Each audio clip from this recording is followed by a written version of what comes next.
Cari Shalom, bien-aimés dans le Christ, cet extrait vous est présenté par le Finish Work of Christ Ministries, autrement nommé Centre de Christ. Soyez encouragés pendant que vous écoutez.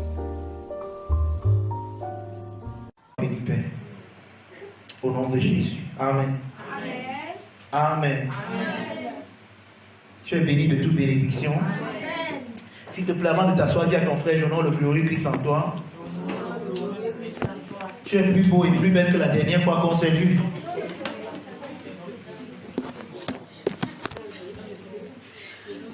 Je n'ai pas entendu. Est-ce qu'il est plus beau et plus belle que la dernière fois que vous êtes vus?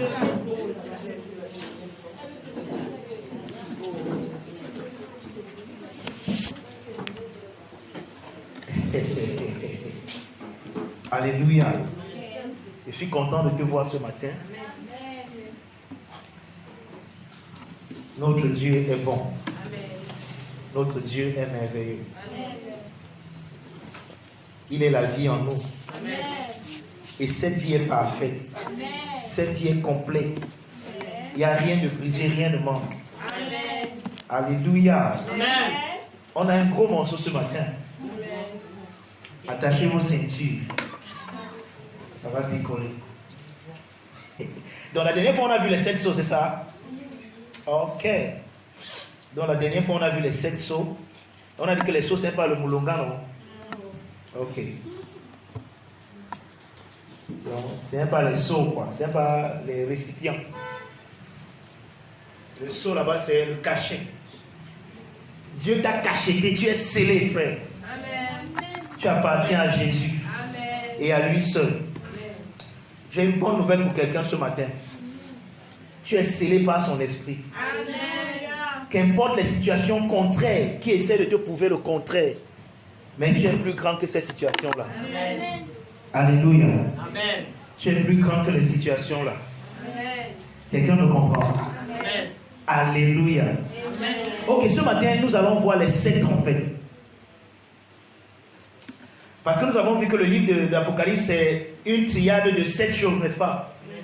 Les 7 sceaux, les 7 trompettes, et puis les 7 coupes. Donc ce matin, nous allons nous appesantir sur les 7 trompettes. Ça veut dire le chapitre 8, le verset, à partir du verset 6 jusqu'au chapitre 11, verset 19. Du livre de l'Apocalypse. On va faire ce résumé-là. Quelqu'un est prêt pour le voyage? Est-ce que depuis qu'on enseigne sur le livre, ça vous donne maintenant de comprendre le livre de l'Apocalypse? Et de ne pas avoir peur de ce livre?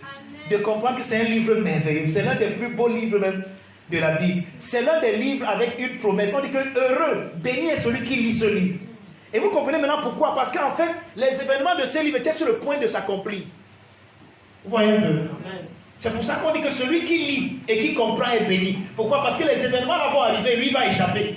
Parce que là, vous connaîtrez la vérité vous affranchira. Amen. Donc ceux qui comprenaient le livre ont échappé. C'est ce qu'on va même voir. Pas aujourd'hui, mais prochainement. Et je tiens à vous annoncer que vendredi, samedi et dimanche de la semaine prochaine, nous aurons notre conférence Tekelestai. Amen. Ok. Il n'y a que toi qui seras là. Tout le reste ne venez pas.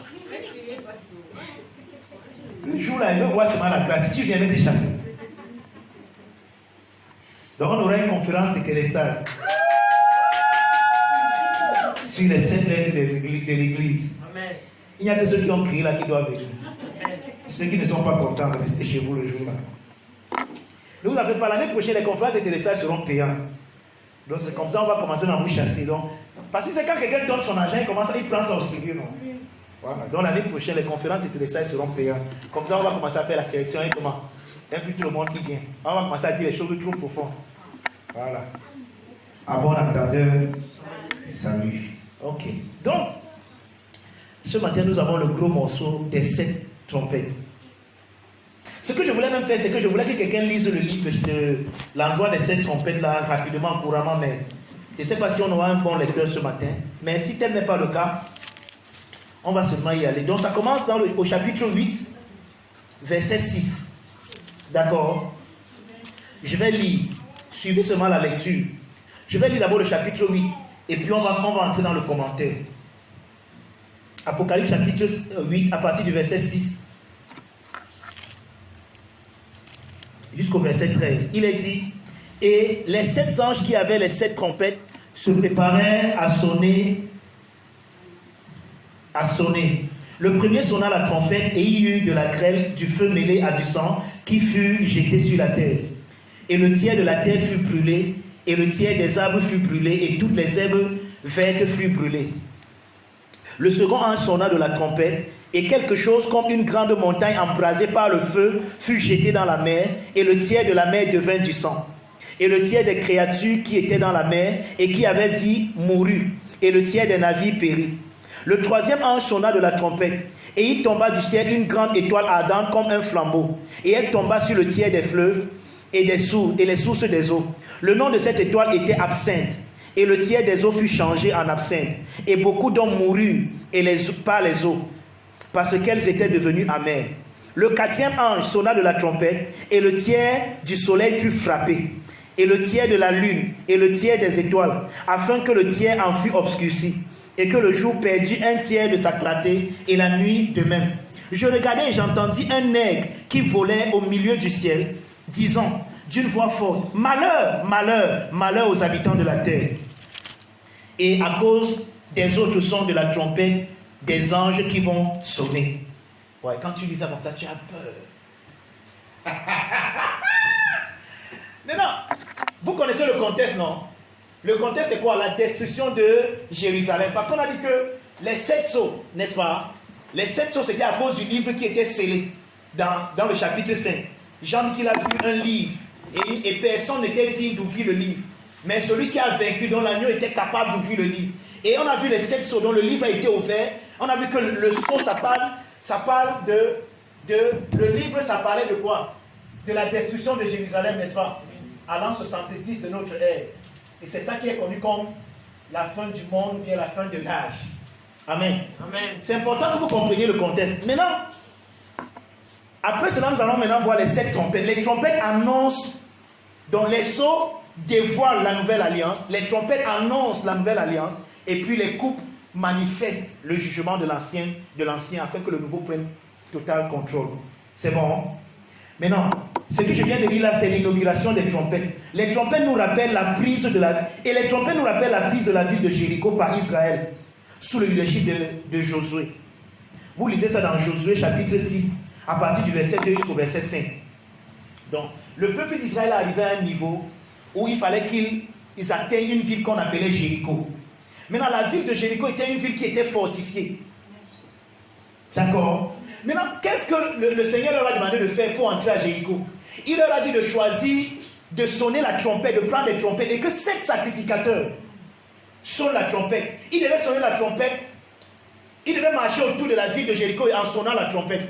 Et le 7e jour, ils devaient marcher 7 fois, et la dernière fois, on devait sonner la trompette, et le peuple devait pousser des cris. Et quand ils ont poussé les cris, les murs de Jéricho qui étaient énormes sont tombés. Amen. Et c'est comme ça qu'Israël a pu prendre Jéricho. Maintenant, je vous ai dit que Jean s'appuie sur de telles images pour nous parler des trompettes. C'est pour ça que le seul endroit où on parle, parce que les sacrificateurs devaient sonner la trompette et ils devaient marcher, l'arche de l'alliance devait marcher derrière eux. Et le seul endroit où on parle de l'arche de l'alliance, c'est lorsqu'on parle des trompettes ici dans le livre de l'Apocalypse. Donc ça nous rappelle donc ce qui s'est passé avec Josué pour la prise de Jéricho. Quelqu'un me comprend? Et j'ai dit que ça se trouve dans Josué chapitre 6, du verset 2 au verset 5. Vous pouvez aller lire cela. C'est la prise de Jéricho. Il y avait 7 sacrificateurs qui devaient sonner de la trompette. Mais en ce qui nous concerne ici, ce n'est plus les sacrificateurs, mais c'est plutôt 7 anges. Vous voyez? Donc, il a remplacé les 7 sacrificateurs ici par 7 anges qui devaient sonner la trompette. Ce qui nous parle de quoi? Ceci nous parle du fait, exactement comme les murs de Jéricho sont tombés, c'est que les trompettes annonçaient la chute de Jérusalem. Quelqu'un me comprend? La chute de Jérusalem. Ok. Nous remarquons que tout comme les sceaux, les trompettes sont organisées en 4 trompettes suivies de 3. Donc c'est toujours 4 3. Un peu comme les sceaux. Il y avait d'abord 4 sceaux. Après, on annonce les feux, et puis maintenant, on commence à voir les sauts, le 5e, le 6e et le 7e. C'est exactement la même chose avec les trompettes. Il y a d'abord les 4 premières trompettes, ensuite 3 autres qui vont suivre. Maintenant, allons-y, regardons les 4 premières trompettes donc. Et c'est ce qu'on vient de lire tout à l'heure. Les 4 premières trompettes représentent l'effondrement de l'ordre naturel et politique. Amen. Donc les 4 premières trompettes représentent l'effondrement de l'ordre naturel et politique. Maintenant, c'est cet effondrement qui a été utilisé de façon métaphorique avec les images que nous venons de lire là tout à l'heure. Prenons la première trompette. Prenons la première trompette. On dit, verset 7. Le premier sonna de la trompette et il y eut de la grêle et du feu mêlé à du sang. Il fut jeté sur la terre. Je vous ai rappelé que le mot terre ici, ça vient du mot grec gay, qui parle du pays. La terre ici, ce n'est pas la terre tout entière, mais c'est le pays d'Israël, donc là où Israël se retrouve. C'est pour ça que la meilleure traduction du mot terre ici, c'est le mot pays, ou bien le territoire. Et ça parle d'un territoire spécifique. Quelqu'un me comprend? Hein? Donc j'ai dit que les 4 premières trompettes représentent l'effondrement de l'ordre naturel et politique, d'accord? Maintenant, la première trompette qui est au verset 7 représente l'effondrement de la beauté. C'est ce qu'on nous dit, non? On dit qu'il y eut de la grêle mêlée à du sang qui fut jeté sur le territoire et le tiers fut brûlé. Le tiers des arbres fut brûlé. Toutes les herbes vertes ont été brûlées. Il n'y a plus la beauté. Israël est en train de perdre sa beauté. En fait, c'est de ça qu'on parle ici. Mais de façon métaphorique. On vous montre comment Israël est en train de perdre sa beauté. Les herbes vertes sont brûlées. Les arbres sont brûlés. Israël n'est plus beau. Ce qui faisait la beauté d'Israël n'est plus là. La beauté d'Israël est en train de s'effondrer. Je ne sais pas si vous êtes prêts à écouter le message de ce matin. Amen. Je ne sais pas ce qui vous a fait perdre le fil ce matin. Peut-être c'est parce que les instruments à un moment ont dérangé et ça vous a déconcentré. Mais vous êtes concentré. Amen. Sauf sucré quand même. Ouais, vous n'êtes pas le lait. Donc, petit A, la première trompette, c'est l'effondrement de la beauté. Et je viens de vous lire ça. Donc, quand vous voyez, par exemple, on dit que il y eut de la grêle, le feu mêlé au sang, ce qui fut jeté sur la terre, sur le territoire, le tiers de la terre fut brûlé. Ne vous reprenez pas un film apocalyptique dans votre tête, non. C'est des symboles. Ça parle de la chute de Jérusalem. Mais avant qu'Israël ne chute, il a d'abord commencé par perdre sa beauté. Ce qui faisait la beauté d'Israël a été effondré. Ça, c'est la première trompette. Deuxième trompette, ça parle de l'effondrement de l'adoration. Quelqu'un va me dire, mais docteur, on ne voit pas l'adoration là-bas. Je vais vous montrer l'adoration que vous ne voyez pas. Je vais vous faire voir ça maintenant. Que ça parle de l'effondrement de l'adoration. Tu es avec moi? Hein? Qu'est-ce qu'on nous dit? Le second sonna de la trompette. Et qu'est-ce qui se passe? Et quelque chose comme une grande montagne embrasée par le feu fut jetée dans la mer. C'est l'effondrement de l'adoration. Qu'est-ce que Jésus a dit à la femme samaritaine? Qu'est-ce qu'elle lui a dit? Vous adorez sur la montagne. Hein? Mais nous, c'est ici qu'on adore. Parce qu'à l'époque biblique, l'adoration se passait sur une montagne. Et le temple était bâti sur la montagne qu'on appelle le mont Sion. Vous savez ça? Le temple était bâti sur le mont Sion. D'accord? Maintenant, il dit que la montagne était embrasée par le feu et ça fut jeté dans la mer. Oh, la mer dans le livre de l'Apocalypse, ça parle des nations, des païens. Donc, la montagne, avant, était le lieu d'adoration. Le mont Sion, jeté dans la mer, qui représente les païens. Il s'agit donc d'une perte d'adoration.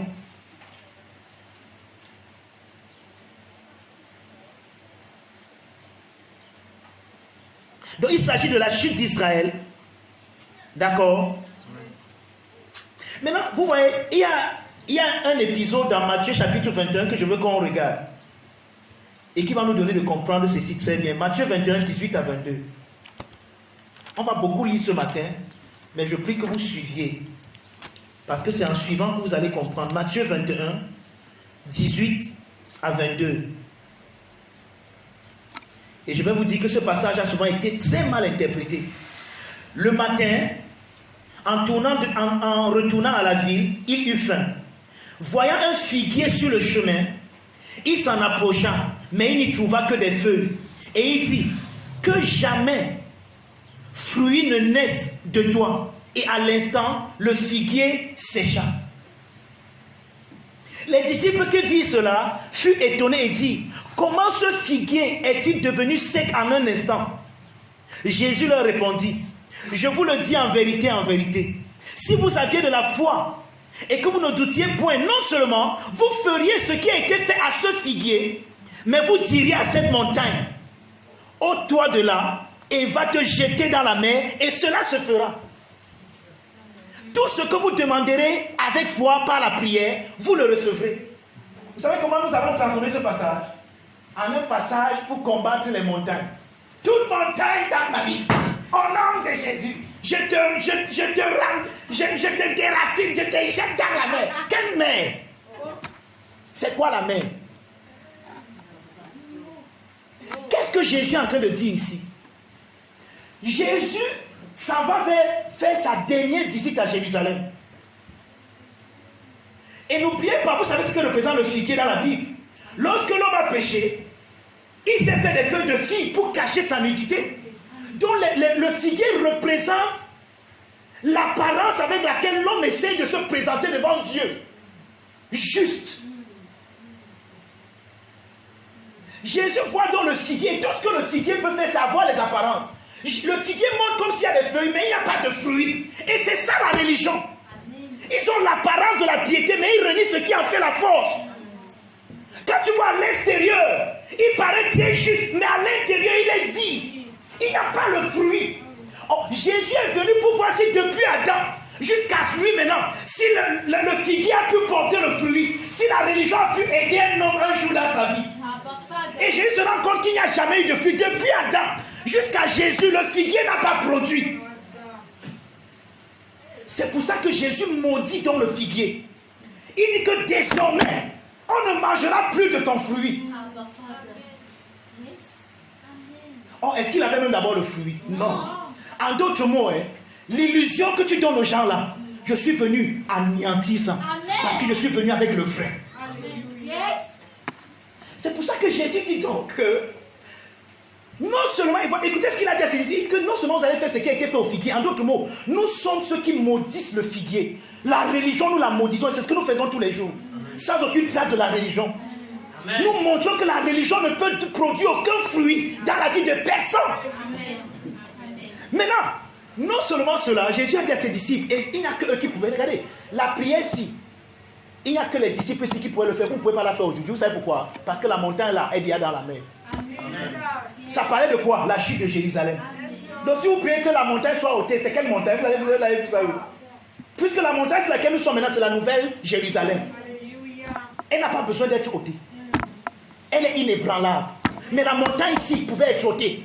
Qui parle de quoi? La fausse adoration. Qui faisait semblant de produire de fruits, qui avait les feuilles, les apparences, mais qui n'avait aucun fruit à l'intérieur. Jésus, que vous allez dire à cette montagne, ôte-toi et va te jeter dans la mer. En d'autres mots, tout ce qui faisait, rendez votre adoration sacrée. Les païens vont venir écraser cela. Qu'est-ce qui s'est passé?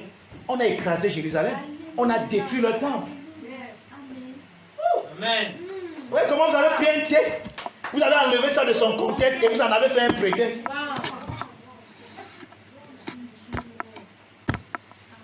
On va voir plusieurs tests comme ça ce matin. Qu'on a enlevé de leur contexte et on en a fait un prétexte. Oh, bien-aimés, prions. La montagne qui se lève. Quelle montagne? Prends autre chose, frère, pardon. Amen.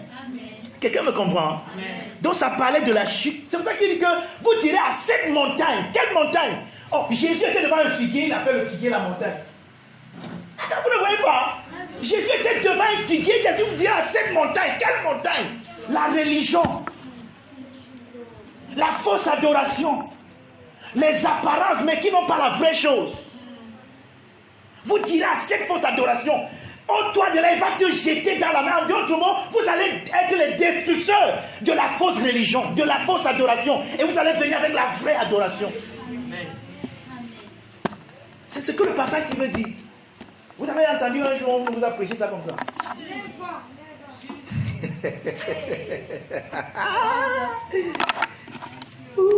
Thank you, Abba Father.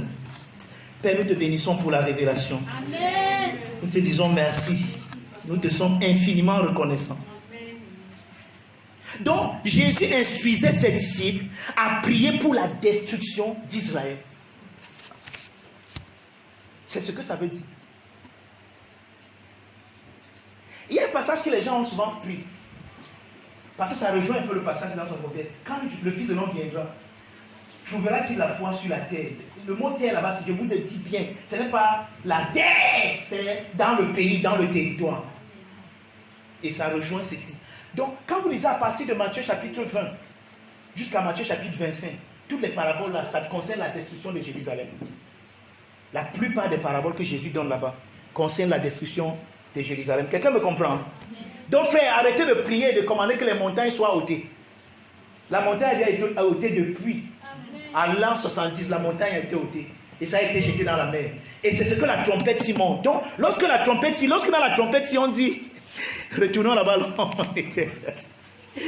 Ah, my Father, je suis tellement content de vous expliquer ces choses. Vous ne pouviez pas savoir comment mon cœur, je saignais depuis pour expliquer le livre de l'Apocalypse à l'église. Mais je rends grâce à Dieu pour cette génération-ci que vous êtes. Amen. Donc on dit le second ange sonna de la trompette et quelque chose comme une grande montagne embrasée par le feu fut jetée dans la mer et le tiers de la mer devint du sang. Et le tiers des créatures qui étaient dans la mer et qui avaient vie mourut et le tiers des navires périt. Vous comprenez ça? Donc ça parle de l'effondrement de la fausse adoration. Une montagne qui est jetée dans la mer. Et vous allez vous rendre compte, partout vous voyez le mot mer dans le livre de l'Apocalypse, ça représente les nations. On va même encore voir ça tout à l'heure. Ça représente les peuples, les païens. Donc les païens vont fouler au pied l'adoration d'Israël. La montagne qui était sainte, qui était une adoration sacrée. Les païens vont... C'est pour ça que Paul dit qu'il y a ce qu'on appelle l'abomination de l'abomination, ou bien c'est la désolation de l'abomination. Va entrer dans le temple. Celui qu'on appelle l'homme du péché. Je ne sais pas si on va arriver là-bas, mais pas aujourd'hui. Mais peut-être on va voir toutes ces choses-là. Alléluia. Amen. Donc le temple a été foulé. Lorsque ce qui est sacré a été désacralisé. C'est ça qu'on appelle une montagne. Donc ça parle de la désacralisation de l'adoration. L'adoration n'est plus sanctifiée. Ce n'est plus quelque chose de saint. Maintenant c'est quelque chose qui est dans la mer. Dans les païens viennent. Donc tout le monde c'est le poula. Et suivez bien le mot mer. Parce qu'on va dire quelque chose tout à l'heure par rapport à la mer. Quand on va parler de la nouvelle Jérusalem. Quelqu'un me comprend? Amen. Maintenant, ça c'était la deuxième trompette, n'est-ce pas? Amen. Je vous ai dit que je ne peux pas entrer dans les détails, voir ça en détail, mais au moins, vous avez déjà l'aperçu. Petit C, donc la troisième trompette, ça parle de l'effondrement de l'autorité. Qu'est-ce qu'on dit de cette trompette? C'est quel verset? Verset 10. Le troisième ange sonna de la trompette et il tomba du ciel une grande étoile ardente comme un flambeau.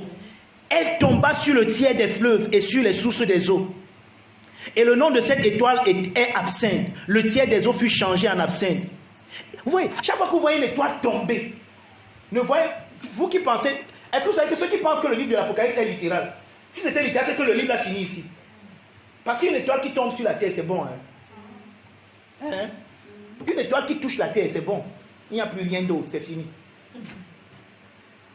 Donc c'est pour vous montrer que c'est symbolique, c'est des symboles. Oh, je voyais Satan tomber du ciel comme un éclair. Quand on parle de tomber du ciel, ça parle de perdre l'autorité. Quelqu'un me comprend? Donc ici, la troisième trompette parle de l'effondrement de l'autorité. J'espère que quelqu'un est en train de me suivre. Amen. Une étoile qui tombe du ciel représente l'effondrement de l'autorité. Généralement, ça parle de l'autorité politique. Je sais que vous savez qu'Israël avait une autorité politique aussi. Il y avait les politiciens en Israël. C'était pas seulement sacerdotal. Et maintenant, quatrième trompette, donc petit d, ça parle de l'effondrement de l'ordre. Ça a été plongé dans le désordre, dans l'anarchie. Et c'est ce que cela représente. Verset 12. Le quatrième ange sonna de la trompette. Écoutez, on dit le tiers du soleil fut frappé, et le tiers de la lune, et le tiers des étoiles, afin que le tiers fût obscurci. Maintenant, ça parle de l'obscurité. Les gens sont maintenant dans le désordre, dans l'anarchie. Il y a le désordre partout. C'est ça la 4e trompette. Je suis en train de courir parce que tout à l'heure, il y a des endroits où je vais insister. Est-ce que c'est bon jusque-là? Amen. Donc, je peux faire un récapitulatif, n'est-ce pas? Amen. Je vais récapituler les 4 premières trompettes. J'ai dit que les 4 premières trompettes parlent de l'effondrement de l'ordre naturel et politique. La première trompette parle de l'effondrement de la beauté, verset 7. Deuxième trompette parle de l'effondrement de l'adoration. Une montagne qui est jetée dans la mer. La fausse adoration qui est maintenant désacralisée. D'accord? Amen. Troisième trompette, ça parle de l'effondrement de l'autorité, une étoile qui tombe. D'accord? L'effondrement de l'autorité. Et puis enfin, la 4e trompette, ça parle de l'effondrement de l'ordre. Donc le monde est plongé. La terre est plongée dans le désordre, dans l'anarchie. Il y a le désordre partout. C'est pour ça qu'il y a l'obscurité. Vous allez aimer le livre de l'Apocalypse après ça. Ok. Voilà les 4 premières trompettes. Maintenant, quelque chose se passe après les 4 trompettes là. Pour introduire le chapitre 9. On dit au verset 13. Vous êtes là, verset 13. Amen. Ouvrez vos Bibles pendant que vous prenez les notes, pardon. Je veux qu'on suive. Je veux qu'on voie ça ensemble. Tu dois suivre la lecture. Tu es là? Je regardais et j'entendis un aigle qui volait au milieu du ciel, disant d'une voix forte: malheur, malheur, malheur aux habitants de la terre, à cause des autres sons de la trompette. À cause des autres sons de la trompette, des 3 anges qui vont sonner. Donc, les 3 premières trompettes, vous voyez, c'est exactement comme les fléaux. Il y a d'abord 4 fléaux qui apparemment sont un peu doux. Mais les 3 autres qui vont suivre sont méchants. Amen. Ok. Donc, allons-y maintenant. Et directement, nous sommes au chapitre 9, introduction, la 5e trompette. On peut lire. Verset 1 au verset 12. C'est un peu long. Et là, on va mettre un peu de temps pour expliquer. Le 5e ange sonna de la trompette et je vis une étoile qui était tombée du ciel sur la terre. La clé du puits de l'abîme lui fut donnée. Et elle ouvrit le puits de l'abîme. Et il monta du puits une fumée, comme la fumée d'une grande fournaise. Et le soleil et l'air furent obscurcis par la fumée du puits. De la fumée sortit des sauterelles qui se répandit sur la terre. Et il leur fut donné un pouvoir, comme le pouvoir qu'ont les scorpions de la terre. Il leur fut dit de ne point faire du mal à l'herbe de la terre, ni à aucune verdure, ni à aucun arbre, mais seulement aux hommes qui n'avaient pas le sceau de Dieu sur leur front. Il leur fut donné, non de les tuer, mais de les tourmenter pendant 5 mois. Et le tourment qu'elle causait était comme le tourment que cause le scorpion quand il pique un homme. En ces jours-là, les hommes chercheront la mort et ils ne la trouveront pas. Ils désireront mourir et la mort fuira loin d'eux. Ces sauterelles ressemblaient à des chevaux préparés pour le combat. Il y avait sur leur tête comme des couronnes semblables à de l'or et leur visage était comme le visage d'homme. Elles avaient les cheveux comme les cheveux de femmes et leurs dents étaient comme des dents de lion. Elles avaient la cuirasse comme des cuirasses de fer et le bruit de leurs ailes était comme le bruit de chars à plusieurs chevaux qui courent au combat. Elles avaient des queues semblables à des scorpions et des aiguillons. Et c'est de leur queue qu'était le pouvoir de faire le mal aux hommes pendant 5 mois. Elles avaient sur elles comme roi l'ange de l'abîme nommé en hébreu Abaddon et en grec Apollyon. Le premier malheur est passé, voici vient encore d'autres malheurs. Donc voilà la 5e trompette. Et c'est un peu compliqué. Maintenant, je vous ai dit qu'on ne va pas aller dans les détails et à expliquer. Si on avait le temps, on expliquerait chaque ligne, chaque symbole. Mais on n'a pas assez de temps. Comme c'est un récapitulatif, on est obligé de donner le récap. Acceptez ça comme ça. Amen. Amen. Mais on aura d'autres instances où on va étudier trompette après trompette. Détail après détail. Amen. Amen. Verset par verset. On aura le temps. Mais comprenons d'abord ceci comme ça. Donc, les trois derniers malheurs. Et ceci a la connexion avec le 8e fléau d'Égypte. Qui connaît le 8e fléau d'Égypte? Lorsque Moïse devait délivrer le peuple d'Israël de l'Égypte, quel était le 8e fléau? Les sauterelles. Vous voyez un peu? Ça ressemble à ça ici. D'accord? Donc ça renvoie au 8e fléau d'Égypte. Ceci montre simplement qu'aux yeux du ciel, Jérusalem est devenue comme l'Égypte. Hein? Ça veut dire qu'aux yeux de Dieu, Jérusalem est devenue comme l'Égypte. De même que l'Égypte tenait le peuple d'Israël, le peuple de Dieu en captivité, c'est comme ça que le peuple de Dieu est tenu en captivité à cause de Jérusalem. Donc Jérusalem est tellement devenu apostat, tellement devenu souillé, qu'il n'y a plus rien de bon. Et il faut que Dieu enlève, que Dieu sorte son peuple. Il dit sortez du milieu de mon peuple. C'est pour ça qu'on dit que les sauteurs avaient le pouvoir de faire du mal à tout le monde, sauf à ceux qui avaient la marque sur le front. Donc ceux qui étaient scellés. Et ça ressemble à ce qui s'est passé en Égypte. Il y avait les sauterelles partout en Égypte, sauf à Goshen, là où Israël se trouvait. Ils étaient épargnés des sauterelles. C'est exactement ce qui se passe ici. Jérusalem est remplie de l'apostasie, mais ceux qui appartiennent à Dieu sont mis de côté. Ils ne subissent pas cela. Quelqu'un me comprend? Amen. Tu vois comment Dieu t'a sanctifié. Alléluia. Tu vois comment Dieu t'a mis à part. Amen. Les malheurs peuvent arriver, mais ça ne te touchera pas. Amen. Il dit que 1000 tombent à ton côté, 10 000 à ta droite, tu n'es pas atteint. Amen. Ouh, glory. Donc Jérusalem est devenue comme l'Égypte.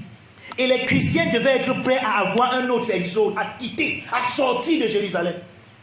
Parce que de la même manière que l'Égypte antique a péri, c'est comme ça que Jérusalem était sur le point de périr. Vous comprenez donc que le livre de l'Apocalypse, ça parle de l'effondrement de Jérusalem. De la fin du monde, de la fin de cet âge. Quelqu'un me comprend? Maintenant, quand vous lisez Apocalypse chapitre 11 de verset 8, qu'est-ce qu'on nous dit là-bas? Apocalypse 11 verset 8, on dit: et leurs cadavres seront sur la place de la grande ville, qui est appelée dans un sens spirituel Sodome et Égypte, là même où leur Seigneur a été crucifié. Vous entendez ça? Le Seigneur a été crucifié où? À Jérusalem. Maintenant, regardez ce qu'on dit ici. On dit: et leurs cadavres seront sur la place de la grande ville, qui est appelée dans le sens spirituel Sodome et Égypte, là où leur Seigneur a été crucifié. Donc spirituellement, quand tu regardais Jérusalem, tu vois le temple était beau. Tu vois comment les gens étaient dans le temple, ils faisaient des sacrifices.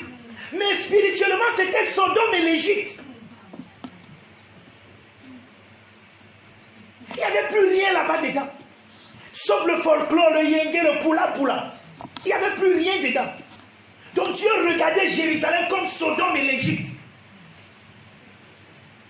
Et justement, parlant de Sodome, qu'est-ce qu'on nous dit parlant de cette trompette? On dit qu'il y avait une fournaise et une fumée qui sortait, n'est-ce pas? Quand Abraham s'est réveillé le matin et qu'il a regardé Sodome, qu'est-ce qu'il a vu? Une fumée qui sortait de Sodome. Parce que Sodome était brûlé. C'est pas ça, hein? Et l'homme s'il nous dit que quand l'ange a sonné la 5e trompette, on a vu une fumée qui est sortie. Ça parle de quoi? Lorsque Jérusalem a été anéanti, a été brûlé, consumé par... Ici, Jérusalem n'est pas encore brûlé. J'ai en train de prophétiser. Et il dit aux gens que celui qui lise fasse attention. C'est-à-dire que ceux qui lisaient devaient savoir même comment Jérusalem devait être détruit par le feu. Et est-ce que Jérusalem a été détruit par le feu? Oui. Le temple et tout a été embrasé. Quelqu'un me comprend? Donc, spirituellement, Jérusalem ressemblait exactement à l'Égypte. Ça nous montre clairement que Jérusalem est devenu Sodome et l'Égypte. Jérusalem s'est détourné de son Dieu et était destiné à la destruction. Donc, c'est ce que la 5e trompette nous montre. Maintenant, ici, on nous parle des sauterelles et des scorpions. N'est-ce pas? Vous voulez qu'on voit un peu c'est quoi les scorpions? Dans la Bible. Ézéchiel 2, verset 1 à 6. Rapidement, hein. Ézéchiel 2. Je vais vous montrer ce que c'est que les scorpions. Et ça va vous aider à comprendre un passage que vous avez très mal compris. Voici, vous donne le pouvoir de marcher sur les serpents et sur les scorpions. Et sur toute la puissance de l'ennemi. Et rien ne pourra vous nuire. Ça, c'est Luc 10. Mais allons d'abord dans Ézéchiel. Ézéchiel 2, verset 1 à 6. On veut comprendre c'est quoi les scorpions. Il me dit: fils de l'homme, tiens-toi sur tes pieds et je te parlerai. Dès qu'il m'eut adressé ces mots, l'esprit entra en moi et me fit tenir sur mes pieds et j'entendis celui qui me parlait. Il me dit: fils de l'homme, je t'envoie vers les enfants d'Israël, vers ce peuple rebelle, écoutez bien, qui se sont révoltés contre moi. Eux et leurs pères ont péché contre moi jusqu'au jour même où nous sommes. Ce sont des enfants à la face impudente et au cœur endurci. Je t'envoie vers eux Et tu leur diras, ainsi parle le Seigneur l'Éternel, qu'ils écoutent ou qu'ils n'écoutent pas, car c'est une famille de rebelles. Ils sauront qu'un prophète est au milieu d'eux. Et toi, fils de l'homme, ne les crains pas et ne crains pas leur discours. Quoique tu aies auprès de toi des ronces et des épines, et que tu habites avec des scorpions. Et que tu habites avec qui? Qui sont les scorpions ici? Le peuple rebelle d'Israël.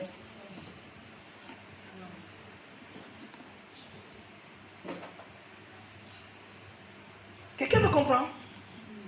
Ça veut dire quoi?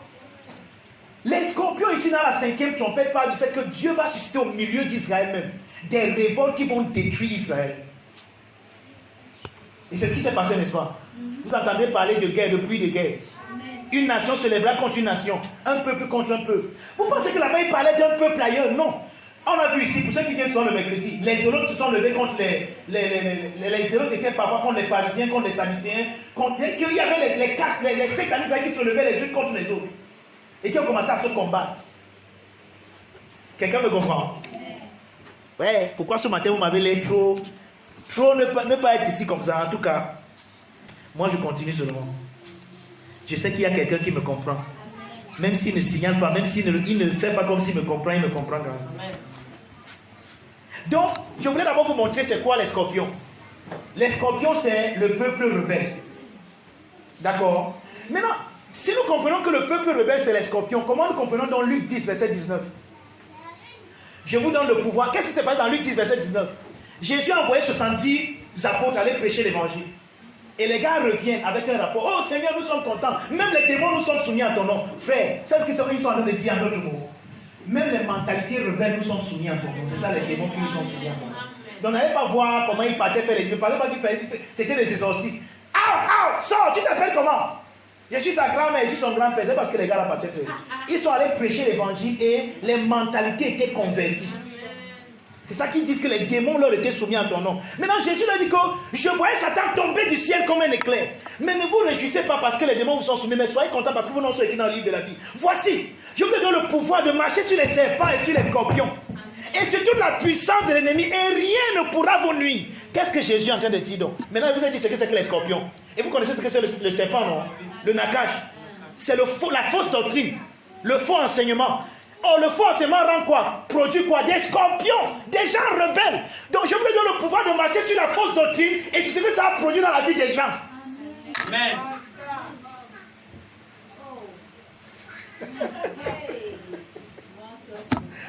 La rébellion que la fausse doctrine a produit dans le cœur des gens, je vous donne le pouvoir de marcher sur ça. Alléluia. Et rien ne pourra vous nuire.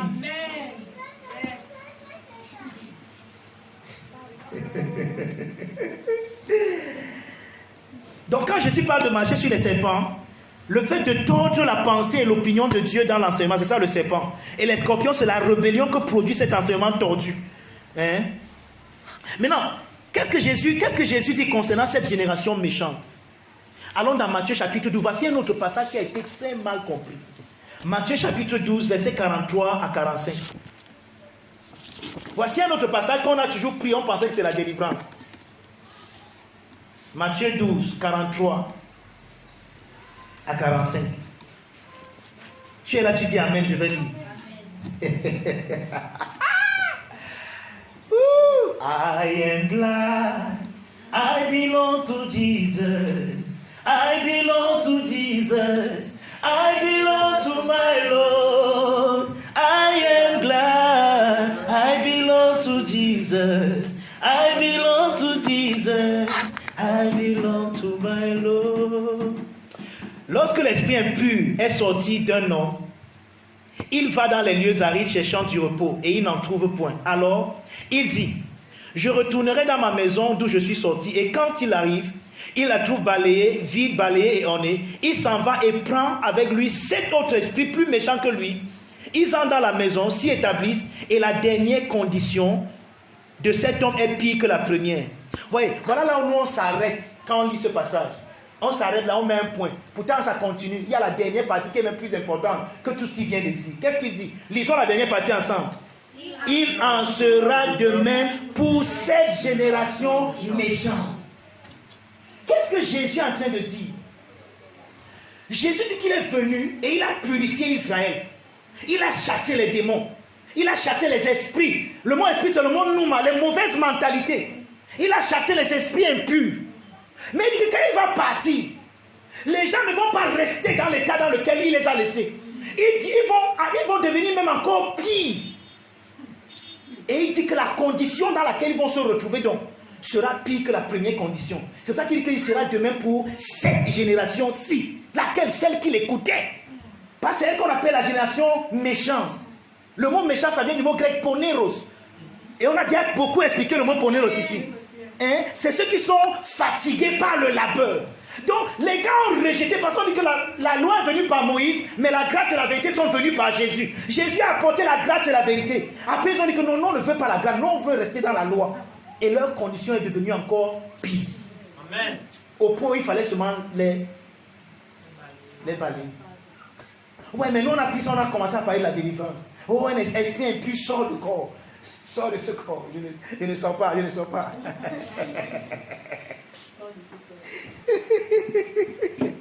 Non, Jésus parlait d'Israël ici.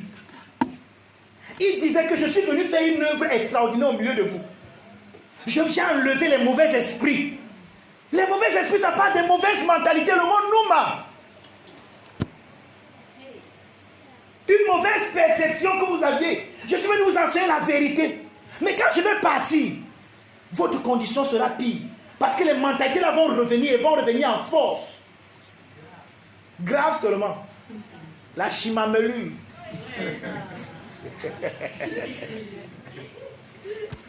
Ça va revenir seulement comme la pâte. Et il faut seulement détruire. Quelqu'un me comprend? Amen. Ça c'est exactement ce qui se passe avec la 5e trompette. Je vous ai dit que je ne peux pas expliquer les symboles en détail, mais c'est ça en gros, la 5e trompette. Donc, ça parle de quoi? De ce que nous venons de lire là. Amen. C'était le premier malheur. Maintenant, allons-y rapidement. Regardons la 6e trompette. C'est-à-dire chapitre 9, verset... Bon, là maintenant, il ne va plus lire. Mais la 6e trompette, c'est le chapitre 9, verset 13 à 21. Vous allez lire vous-même à la maison. Ça, c'est la 6e trompette. Chapitre 9, verset 13 à 21, la 6e trompette. Maintenant, dans la 6e, dans la première trompette, on a vu que ça parle de l'invasion qu'il y aura à l'intérieur d'Israël même. Donc, il y aura le désordre dans Israël lui-même. C'est ça la 5e trompette. Maintenant, la 6e trompette, c'est qu'il y a maintenant le danger va venir aussi ailleurs. Donc, la 5e trompette, c'est que le danger viendra à l'intérieur d'Israël lui-même. Maintenant, la 6e trompette, le danger viendra ailleurs. C'est pour ça qu'on parle de quoi? Dans la 6e trompette, on parle des 4 anges qui tiennent, qui sont au bout de l'Euphrate. C'est ce qu'on dit non, dans la 6e trompette. Allez lire. Dans tous les cas, moi j'ai lu ça pour vous, je vous donne. Maintenant, vous devez comprendre que l'empereur, le général romain qu'on appelait Titus, avait les troupes armées à la rivière qu'on appelle l'Euphrate. Et il y avait 4 troupes armées. Et c'est de ça qu'on parle donc des 4 anges qui sont à l'Euphrate. Quelqu'un me comprend? Amen. En tout cas, si tu ne comprends pas maintenant, quand tu vas lire, quand tu vas écouter cet enseignement, en relisant cela, tu vas mieux comprendre. Et on dit que le nom de ceux-ci était 2 milliards des milliards. Maintenant, le nombre là, 2 milliards et des milliards, certaines de vos Bibles parlent de 200 millions. C'est une fausse traduction là-bas. La bonne traduction, c'est 2 milliards et des milliards. Ça veut dire qu'un nombre qu'on ne peut pas calculer. Parce que dans la culture juive, 100 000, c'est quelque chose qu'on ne peut plus calculer. C'est pour ça qu'on dit que Saül a tué ses 1000, David a tué ses 10 000. 10 000, c'est quelque chose qu'on ne peut pas calculer. On dit pas que David a tué 10 000 Philistins, non. C'est-à-dire que David a tué aussi, donc le nombre que David a tué était plus grand que ce que Saül a tué. C'est ce que le proverbe là voulait dire. Donc quand on dit 10 000, 1000, par exemple quand on parle du règne de 1000 ans, les gens pensent que c'est ça 1, 2, 3, 4, 1000. Non, 1000 parle de quelque chose indéfini, quelque chose qu'on ne peut pas dénombrer. C'est ça 1000. On dit qu'il va régner pendant 1000 ans. Donc il va régner éternellement. 1000 c'est pas que 1, 2, 3, après 1000 ans, non. Quelqu'un me comprend? Amen. Amen. Donc, maintenant vous devez comprendre qu'avec la 6e trompette, il y a quelque chose que nous devons comprendre. Vespasien est celui qui a mis Jérusalem sous état de siège. Vous comprenez? Et cet état de siège a commencé en avril 66. Parce que ça a duré exactement 42 mois. Et on va parler de ça même tout à l'heure. Donc Vespasien a mis Israël sous état de siège, mais quelque chose s'est passé. Il y a eu ce qu'on a appelé ici l'année des 4 empereurs. Ça veut dire qu'en une année, Rome a eu 4 empereurs, n'est-ce pas? Et je crois que la première leçon, on a même donné le nom de ces empereurs-là. Maintenant, après cela, Vespasien a pris. Donc, Jérusalem était sous siège. Jérusalem était assiégée. Vespasien avait assiégé Jérusalem. Hein? Mais à cause de l'année des 4 empereurs, Vespasien est parti. Il a quitté, il a laissé le siège. C'est pour ça qu'il y a un passage biblique que vous ne comprenez pas souvent dans la Bible. On dit que, si ces jours-là n'étaient pas abrégés, personne ne devait être sauvé, même les élus ne pouvaient pas être sauvés. Maintenant, quand Vespasien est parti, les Juifs qui étaient en Israël, les chrétiens qui étaient là, se sont souvenus de ce que Jésus leur avait dit. Que quand vous allez voir Jérusalem assiégée par les nations, fuyez. Or, si Jérusalem est assiégée, vous allez fuir. Comment vous ne pouvez pas fuir, non? Parce qu'il y a le siège partout. Maintenant, Vespasien, à cause de l'année des 4 empereurs, est parti à Rome, a enlevé le siège, il est parti à Rome pour prendre le trône, pour renverser l'empereur qui était pour prendre le trône et pour établir la stabilité en Israël. Alors quand il est parti, les zélons qui étaient en Israël ont dit que vous avez vu, non, c'est Dieu qui nous sauve comme ça. Dieu avec nous, allons combattre Rome. Et ils ont donc commencé à créer une révolte ici à l'intérieur pour aller combattre Rome, en disant que c'est Dieu qui les a délivrés. Mais ce que Vespasien a fait, c'est qu'il va envoyer Titus, son fils. Et Titus maintenant va encore revenir. Maintenant, avant que Titus ne revienne, les chrétiens qui étaient ici, pendant que les gens disaient que c'est Dieu qui nous a délivrés, ils sont souvenus de ce que Jésus leur a dit. Quand vous allez voir, ils sont partis à une montagne qu'on appelle Péla. Il y avait un mont ici très loin, ils sont partis très loin, à Péla. Ils sont allés, tous les chrétiens ont fui, ils ont quitté Jérusalem. Ils ont fui, ils sont allés à Péla. Donc quand maintenant Titus revient pour compléter ce que son père avait commencé, il encercle encore Jérusalem. Les chrétiens ne sont plus là. Ils sont partis à Péla. Et là maintenant a lieu ici dedans ce qu'on a appelé la grande tribulation. Un jour on va parler de ça. Donc quand Titus vient, il encercle ici. Personne n'entre, personne ne sort. Or, il y a un événement qui s'est passé avant que Titus vienne encercler ici. Ouais, tous les Juifs n'habitaient pas à Jérusalem. Si vous regardez un peu la carte, il y avait la Judée, il y avait beaucoup de villes ici, la Samarie. Maintenant, quand il y avait la guerre, avant que Vespasien ne vienne, il a d'abord commencé à défier les Juifs dans cette région. Tous ont fui à Jérusalem. Donc il y avait une surpopulation à Jérusalem. Donc Jérusalem était surpeuplée. Maintenant, quand Vespasien part, au lieu que les gars aussi partent, les gars disent que non, c'est Dieu qui nous défend. Ça fait qu'ils ont convaincu tous les Juifs qui étaient dans la diaspora. Tous sont revenus à Jérusalem. Jérusalem était surpeuplée. Donc quand Titus vient mettre le siège autour de Jérusalem, mon frère, quand vous lisez ce qui s'est passé ici pendant 42 mois, la grande tribulation, vous allez vous dire. Il y a un historien qui raconte ça, on l'appelle Joseph Flavien. Il a écrit un livre, La guerre des Juifs. C'est téléchargeable, c'est gratuit même au net. Allez télécharger. Ou bien, si vous avez YouTube, Google, vous partez, vous mettez la guerre des Juifs en français. On va vous raconter la guerre ici. Ce qui s'est passé ici pendant 42 mois. Des choses horribles. Les femmes qui mangeaient leurs propres enfants. Les gens disent que... Et pourquoi c'est arrivé comme ça? Parce qu'il faut que je vous explique. Jérusalem avait assez de nourriture pour tenir même pendant 5 ans. Il y avait assez de nourriture ici à Jérusalem pour tenir. Donc même si Titus venait assiéger Jérusalem, même pendant 5 ans, Jérusalem pouvait vivre. Vous savez ce qui s'est passé? Les zélotes. Quand ils ont vu que les gens ici ne voulaient pas combattre avec eux, ils ont brûlé toute la provision. Ils ont brûlé toute la nourriture. Et les mois qui suivent, c'était l'hécatombe à Jérusalem, dans Jérusalem. On dit que quand Titus a brisé les murs de Jérusalem, quand il a détruit les murs, et qu'il a vu ce qui se passait dans la ville, lui-même l'empereur a commencé à pleurer. Il a vu l'horreur. C'est ça qu'on appelle c'est ça que Jésus dit que c'est quelque chose qui n'a jamais eu lieu et qui n'aura plus jamais lieu. La grande tribulation. C'est bien passé, frère. C'est quand Titus a entouré Jérusalem. On dit que quand les murs ont été brisés, quand Titus a regardé la ville, il a commencé à pleurer. Les corps. Et je crois que c'est Théophile Flavien qui raconte que ce jour-là a péri en un seul jour au moins plus d'1,5 million de Juifs. On dit que le sang était un peu comme... Donc le sang qui a coulé formait un peu comme des rivières.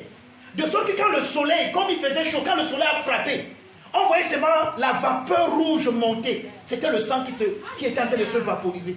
Et donc, bien aimé, ce qui s'est passé ici, ça n'a jamais eu lieu dans ce monde, ça n'aura plus jamais lieu. C'est Dieu qui a dit, c'est pas moi. La grande tribulation. Mais les chrétiens n'étaient plus, ils étaient appelés là. Ils n'étaient plus là. Ils avaient fui, ils étaient ici.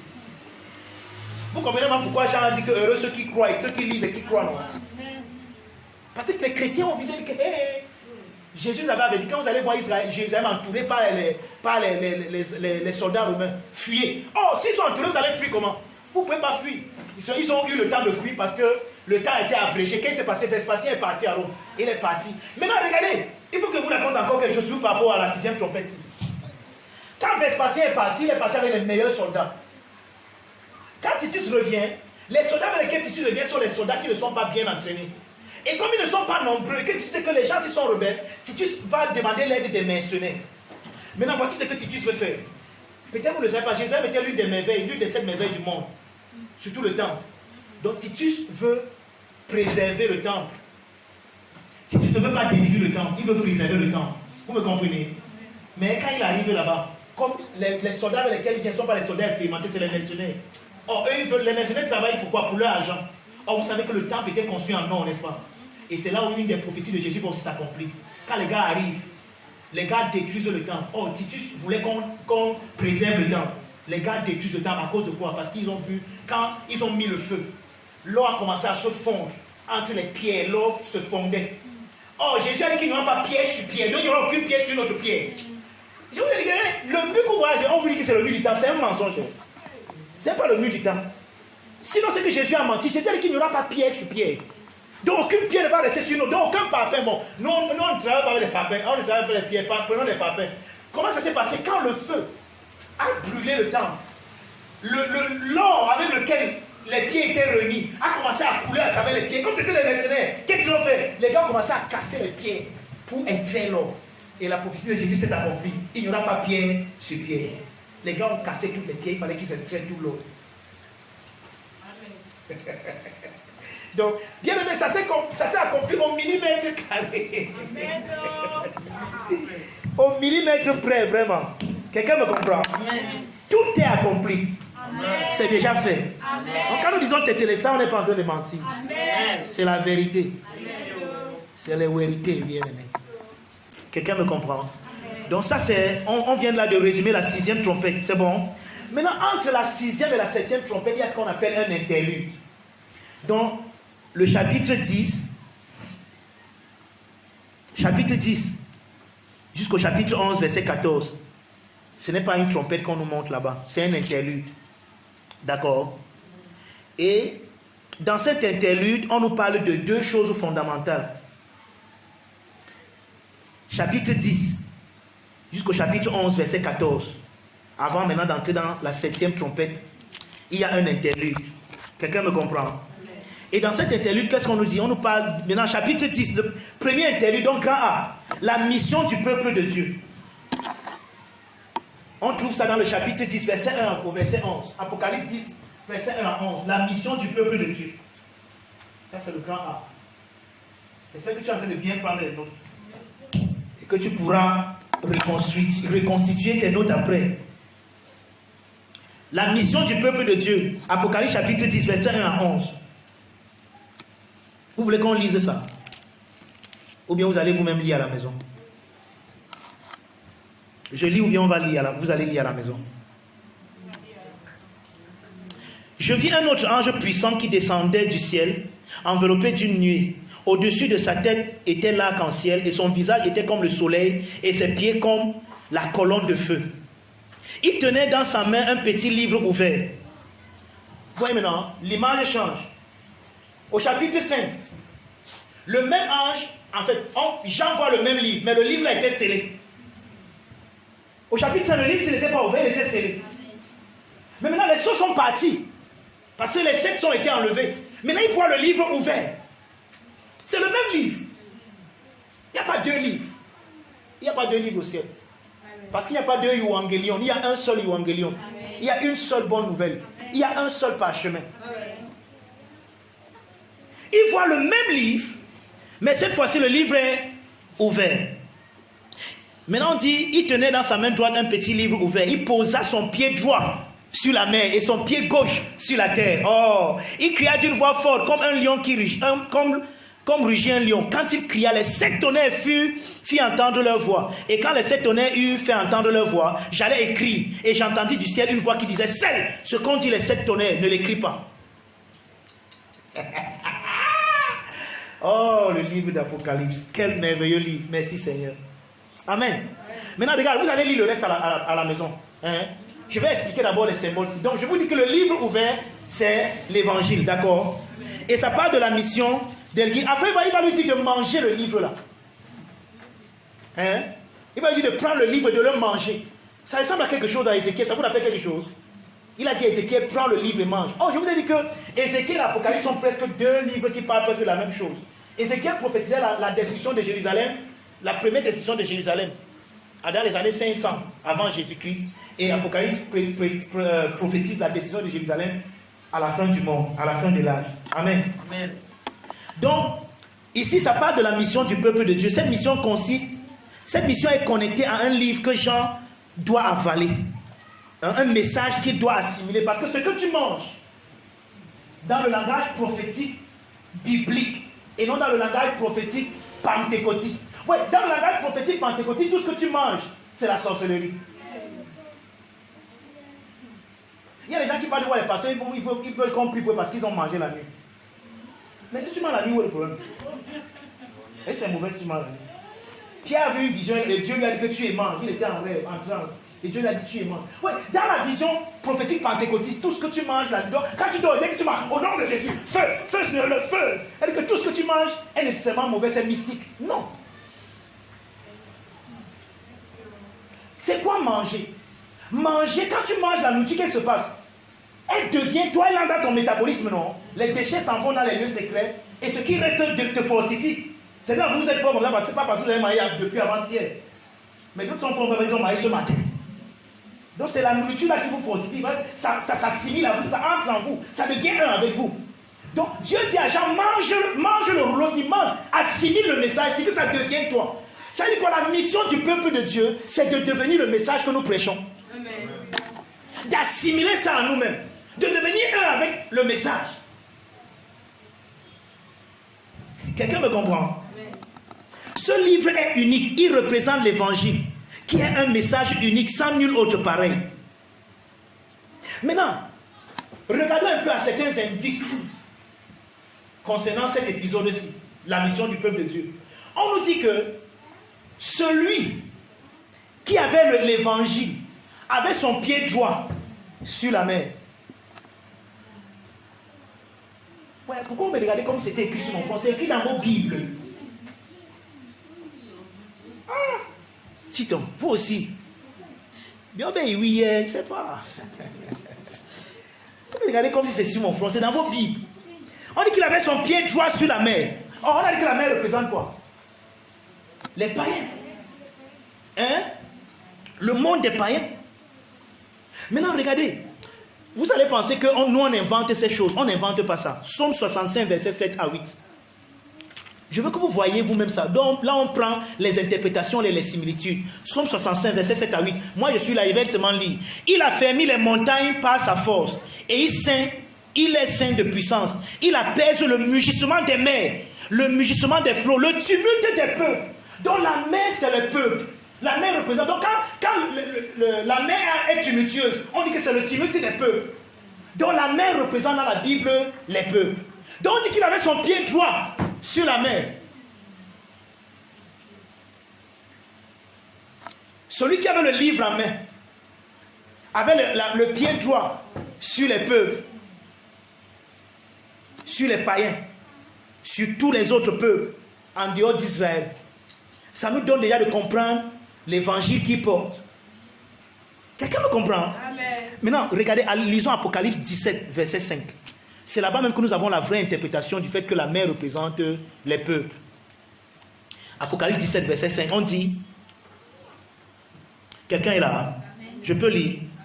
Sur son front était écrit un nom, un mystère, Babylone la grande, la mère des impudiques et des abominations de la terre. Et c'est vraiment le verset 5 là.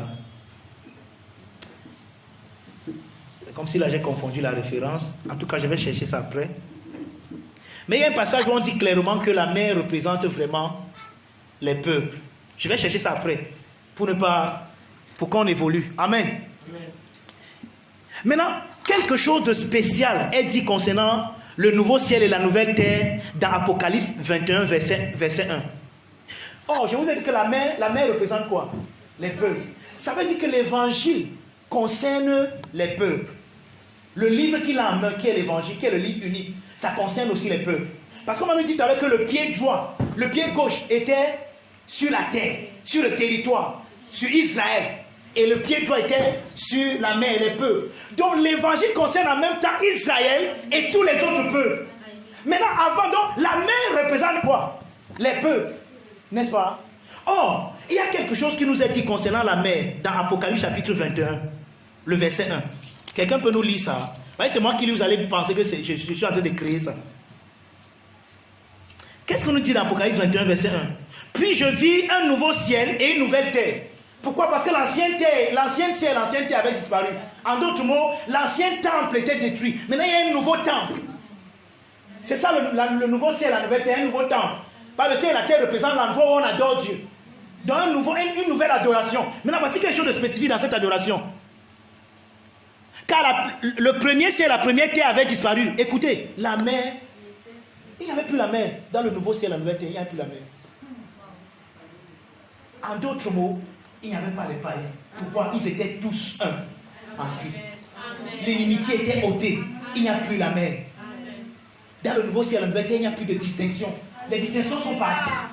Il n'y a plus voici une femme, voici un homme. Non, les femmes ne doivent pas prêcher. Elles prêchent plus que toi, elles ne prêchent pas pourquoi frère. Non, les sœurs doivent seulement chanter à l'église. Qui a dit? Ouais. Le paradigme de faire encore les distinctions, c'est parce qu'on n'a pas compris le nouvel ciel et la nouvelle terre dans laquelle nous sommes. Il n'y avait plus la mer. Dans notre ciel, il n'y a plus la mer, frère. Il n'y a plus ni juif ni grec. Quelqu'un me comprend? Il n'y avait plus ni de distinction, ni de païen. Et regardez, voici comment Paul explique ça dans Ephésiens 2, verset 13 à 18. Ephésiens 2, verset 13 à 18. Paul explique ça très bien. Et je vais lire. Moi, je suis déjà là et je lis. Tu dis Amen et je lis. Ephésiens 2, 13 à 18. Il dit: mais maintenant en Jésus-Christ, vous qui étiez jadis éloignés, vous avez été rapprochés par le sang de Christ. Car il est notre Père, lui qui des deux n'en a fait qu'un. Et qui a renversé le mur de séparation, l'inimitié, ayant anéanti par sa chair la loi des ordonnances dans ses prescriptions, afin de créer en lui-même, avec les deux, un seul homme nouveau, en établissant la paix. Un seul homme nouveau. C'est-à-dire qu'il n'y a plus la mer. Dans l'homme là, il n'y a plus la mer. Dans le nouvel ciel, la nouvelle terre, il n'y a plus la mer. Parce que c'est l'homme nouveau qui a uni tout le monde. Il a posé son pied en même temps sur les païens et en même temps ceux qui pensaient qu'ils étaient le peuple de Dieu avant. Il les a unis. Amen. Par l'évangile de Jésus. Amen. Nous détruisons les barrières. Amen. Nous enlevons les distinctions. Amen. Il n'y a plus ni païen ni juif. Amen. Il n'y a plus ni homme ni femme, ni grec, ni ceci. Quelqu'un me comprend? Amen. C'est pour ça que quand Pierre, dans Acte 10, l'ange est venu lui donner cette vision, il dit: Seigneur, je n'ai jamais rien mangé d'impur. Dieu dit: n'appelle pas impur ce que j'ai déjà purifié. Amen. Et il part, je connais que Dieu m'a appris à ne regarder aucun homme comme étant souillé. Amen. J'ai l'impression qu'on doit aller à l'école de Pierre ici. J'ai dit que Dieu m'a appris à ne regarder aucun homme comme étant souillé. Amen. Mais vous regardez les gens qui sont riches, les païens, les mondains, les Égyptiens. Les Égyptiens là. Quand ils se épousent un nom à Dieu, on dit qu'elle a épousé un Égyptien.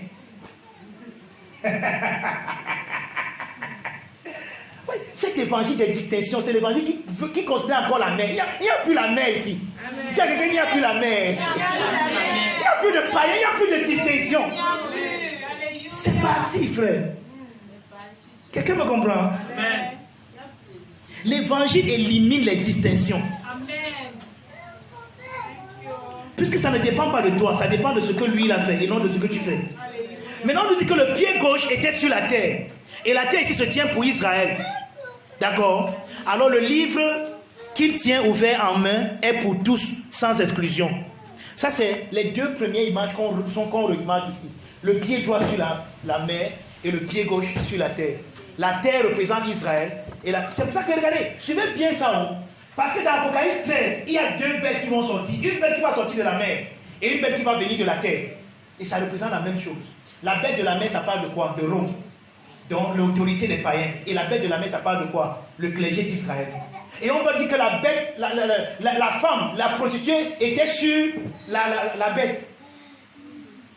Qu'est-ce que Israël a dit à Pilate quand il voulait libérer Jésus?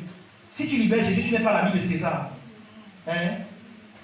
Et quand Jésus a dit, Pilate leur a dit que mais vous voulez tuer votre roi, il dit que nous n'avons d'autre roi que César seul. Les Juifs ont dit ça. Les Juifs ont dit dans leur bouche, ils ont confessé que c'est César qui est notre roi. C'est César qui est notre couillon, ce n'est pas Jésus. C'est parce que quand Paul écrit dans Romains chapitre 10, il a dit que si tu confesses de ta bouche la seigneurie de Jésus, et si tu crois dans ton cœur, c'est là où tu seras sauvé. Pourquoi il dit ça aux Romains? Parce qu'ils étaient là.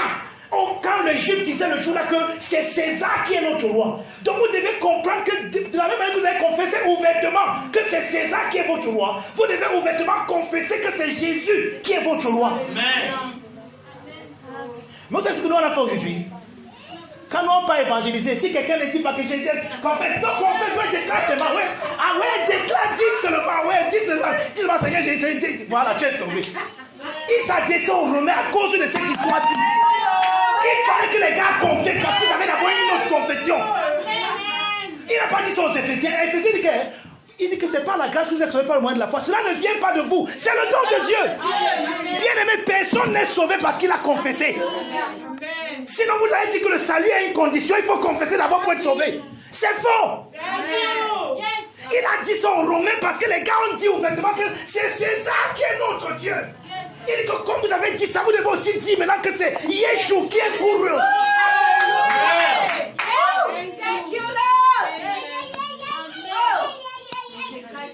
Mais oui, nous on a pris ça. Bien aimé, Jésus, confesse. Seigneur Jésus, Seigneur, Amen, tu es sauvé. Il est sur quelle veille?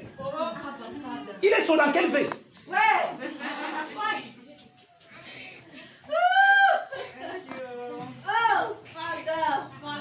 Quelqu'un comprend? Amen. Frère, l'évangile a enlevé les distinctions. Il n'y a plus de distinction. Amen. Je ne vais pas insister dessus parce que dans nos cours du mercredi, quand on a déjà parlé même de ça, donc ça ne vaut pas la peine qu'on insiste dessus. On a vu que chaque fois que tu penses que tu veux mettre la distinction, tu deviens un faux ouvrier. Tu deviens un faux ouvrier. Dans les églises, le club des hommes d'affaires, le club des ici, ce n'est pas dans l'église. Allez faire ça en dehors de l'église. Dans l'église, il n'y a pas les hommes d'affaires ici. Nous sommes frères et sœurs en Christ. Amen.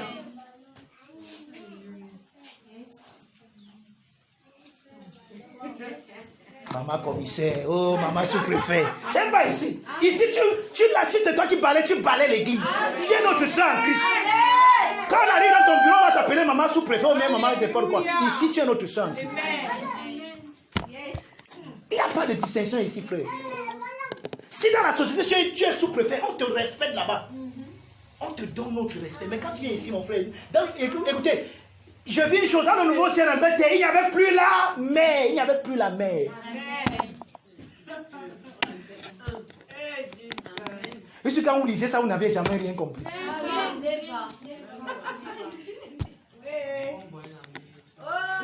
Vous voyez le bruit?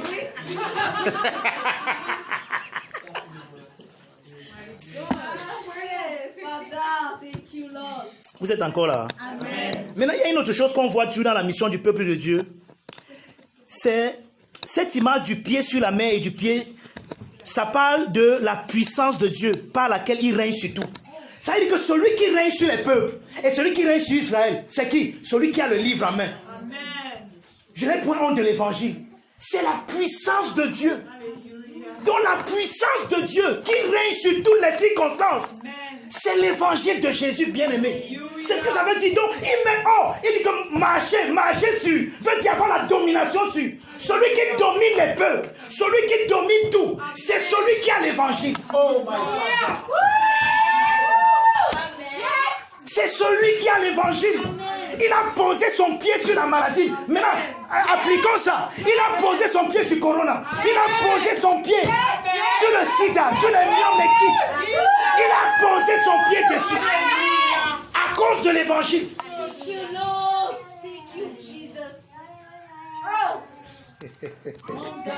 Quelqu'un me comprend? Il a posé son pied dessus. Maintenant, il y a deux erreurs qu'il y a une autre image qui veut rectifier. Nous devons rectifier cela, c'est très important. On dit, il dit qu'il a entendu 7 tonnerres qui ont envoyé un message. Mais quand il a voulu écrire, c'est que les 7 tonnerres ont dit que l'on n'écrit pas. C'est. Alléluia. Bien aimé, regardez. Ça corrige 2 erreurs que nous faisons souvent. Oui, je vous ai parlé de ça ici la dernière fois. Il y a ce qu'on appelle l'hyper-prétérisme. Vous savez que nous sommes prétéristes, n'est-ce pas? Mais nous ne sommes pas hyper-prétéristes. Les hyper-prétéristes, eux, ils disent que tout est accompli en l'an 70. Donc quand Jérusalem est tombé, c'est là la résurrection des morts. Quand Jérusalem est tombé, c'est là, donc tout est accompli ici. Jésus, même quand on parle de l'avènement de Jésus, tout s'est accompli ici. Ça, c'est ce que les hyper-prétéristes disent. Donc il n'y a plus rien devant nous, c'est pas vrai. Il y a quelque chose devant nous, mais qui n'est pas une prophétie.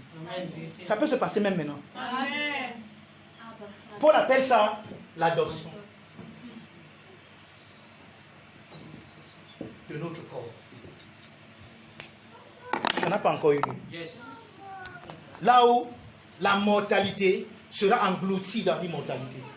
Or, les hyper-prétéristes disent que tout ça a eu lieu ici.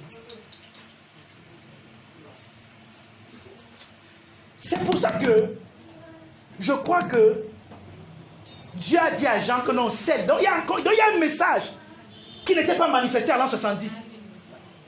Le message des 7 tonnerres. Il a dit celle, n'écris pas ça.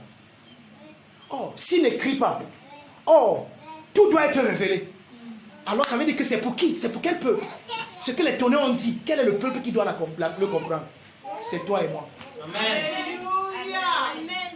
Donc ça veut dire que tout n'était pas accompli à ce moment-ci. Oui, Jérusalem devait être renversé.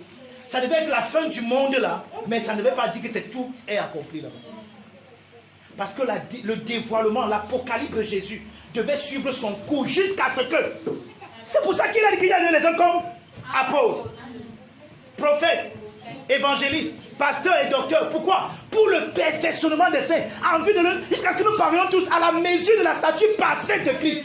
Nous ne sommes pas tous là-bas. Bien-aimé, dans ton corps, tu tombes encore malade. Dans ton corps, tu as encore des faiblesses. Tu as encore les désirs de la chair qui te taronnent de temps en temps. C'est clair, non? Nous ne sommes pas encore à ce niveau. Nous y aspirons, mais nous n'y sommes pas encore. Et j'ai prévu de vous dire quelque chose ce matin qui risque de vous frustrer, mais je vais un peu vous frustrer. Je peux vous dire ça? J'ai prévu de vous dire quelque chose qui peut vous frustrer. J'ai envie de vous frustrer. Mais avant de vous frustrer, lisons d'abord ça. 1 Jean 3, verset 2. Même si on n'a pas dans la 7e trompette, il n'y a pas de problème. Hein. Alléluia. Est-ce qu'on peut lire rapidement? On a beaucoup de passages à lire encore. 1 Jean 3, verset 2 dit quoi? Celui qui a trouvé, lit, pardon. 1 Jean 3, verset 2. Donc personne n'a encore trouvé ça. Waouh. Bien-aimés, nous sommes maintenant enfants de Dieu. Oui. Et ce que nous serons n'a pas encore été manifesté. Ah, donc il y a quelque chose que nous serons, mais qui n'a pas encore été manifesté. Donc il y a quelque chose qui n'a pas encore été manifesté. Je ne sais pas si vous comprenez. 1 Corinthiens 13, verset 12. 1 Corinthiens 13, verset 12. 1 Corinthiens 13, verset 12. Je lis. Oui. Aujourd'hui, nous voyons au moyen d'un miroir. D'une manière obscure. Mais il y a un moment où nous allons voir face à face. Aujourd'hui, je connais en partie. Mais alors, je connaissais comme j'ai été connu. Qui de nous connaît comme il a été connu? Qui de nous connaît le Seigneur ici comme le Seigneur le connaît? Nous sommes tous en train de grandir dans cette connaissance, vrai, n'est-ce pas? Mais il y a un moment où nous allons le connaître, nous allons atteindre la maturité. Où nous allons le voir comme il nous voit. Nous allons le connaître tel qu'il nous connaît. Amen. C'est à ça que nous passons. Donc, dire que tout est fini ici, c'est faux. Philippiens 3, verset 20. Là où je vais vous frustrer, ça commence à venir. Philippiens 3, verset 20 à 21. Philippiens 3, 20 à 21. Je lis. J'ai trouvé, je lis. Mais notre cité à nous est dans les cieux, d'où nous attendons aussi comme sauveur le Seigneur Jésus-Christ. Vous voyez ça? Nous sommes sauvés, mais nous attendons encore le sauveur Jésus-Christ. Ah, tu vas me dire que, mais comment? Il nous a sauvés? Non, oui, ils nous sont sauvés vraiment. C'est vrai. Écoutez alors maintenant, c'est le salut que nous attendons. Qui transformera le corps de notre humiliation. Alléluia. Bien aimé, Paul appelle le corps, c'est le corps qui nous humilie. Vraiment, ça nous met souvent dans le domaine. Tu prêches l'immortalité, mais après ton corps de Dieu est fils d'appel. Frère, c'est comment ça va? Ça t'humilie, ça te... Et ça t'énerve parce que tu sais qu'à l'intérieur de toi, tu sais que tu es déjà guéri. Mais dans ton corps, tu as des symptômes. C'est le corps de ton humiliation. Qui transformera le corps de notre humiliation en le rendant semblable au corps de sa gloire, par le pouvoir qu'il a de s'assujettir toutes choses. Voici maintenant là où je vais vous énerver, vous frustrer. Et si je risque même m'arrêter ici ce matin, parce qu'il est déjà midi. Regarde ton voisin, dis-lui que tu es prêt. Tu es prêt? Parce que ça va t'énerver. 2 Corinthiens 5, versets 6 à 10. Ou alors 6 à 8 seulement. Je vais un peu descendre vers vous parce que il faut quand vous énervez, je vous regarde en face. Comme ça, quelqu'un va me lapider, une fois. 2 Corinthiens 5, verset 6. Nous sommes donc toujours pleins de confiance et nous savons qu'en demeurant dans ce corps, nous demeurons loin du Seigneur.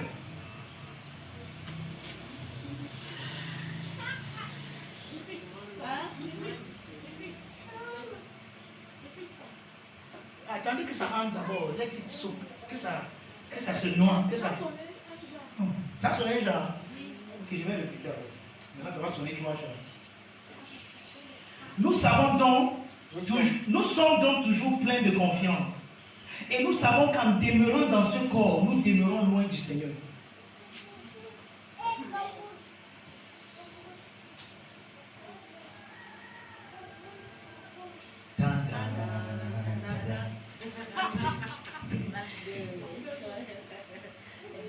Car nous marchons par la foi et non par la vue.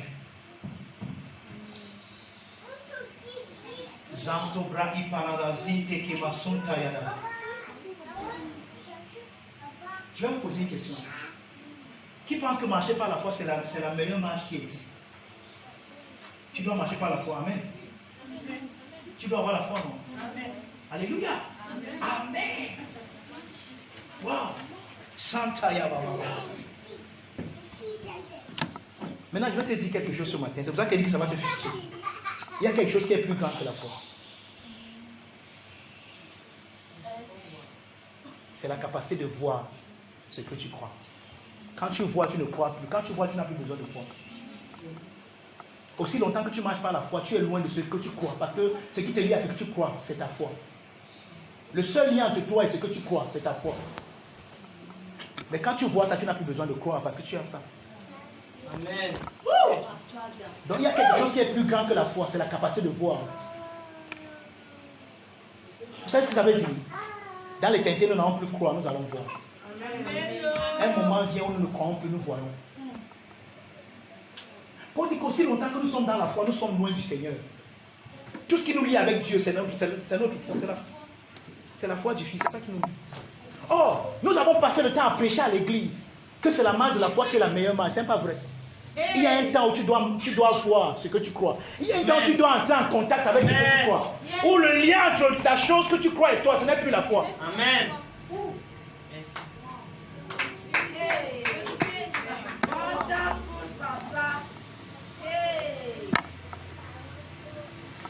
Merci, Alida. La foi, c'est le moyen pour voir. Et quand tu as vu, tu n'as plus besoin de foi.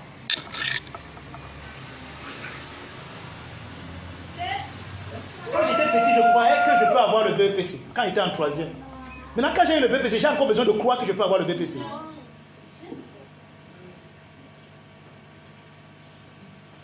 C'est frustrant, non? Voilà, merci beaucoup.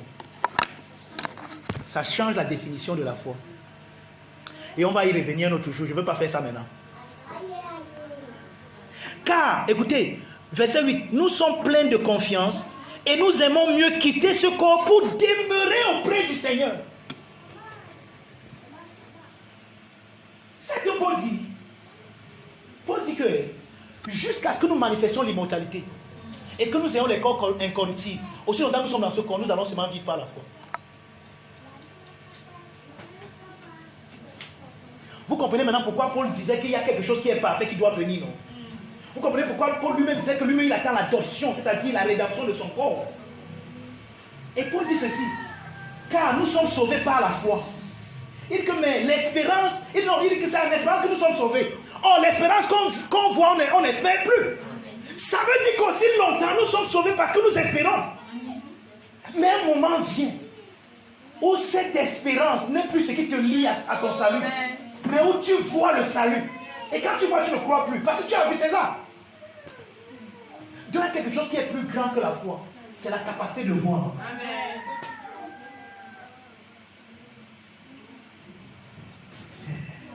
Quand tu vois, on te dit plus croire. Tu n'as plus besoin de croire. Tu crois quoi? Bon, est-ce que tu crois que tu es une femme? Tu crois que tu es une femme? Est-ce que moi je crois que je suis un homme? Je n'ai plus besoin de croire, je suis un homme. Même quand je ne crois pas, même quand je deviens fou maintenant, je suis un homme. Donc ça n'a pas besoin de ma foi. Je vois. Il y a les évidences. Ça me pousse à vous dire quelque chose. Parlant de la définition de la foi. Qui a écrit le livre d'Hébreux? Vous avez dit qui a écrit le livre d'Hébreux? Qui a écrit le livre des Hébreux? C'est Paul, non? Pourquoi vous n'êtes pas les théologiens? Qu'est-ce que Paul nous dit dans Hébreux 11, verset 1?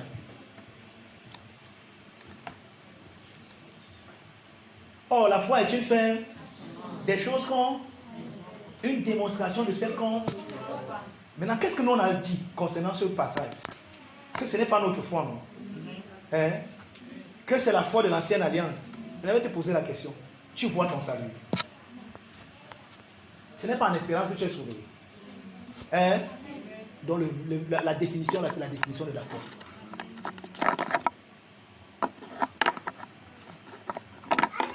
Que vous avez dit que vous fichez, non? Je vois comment vous êtes devenu nerveux. Asia!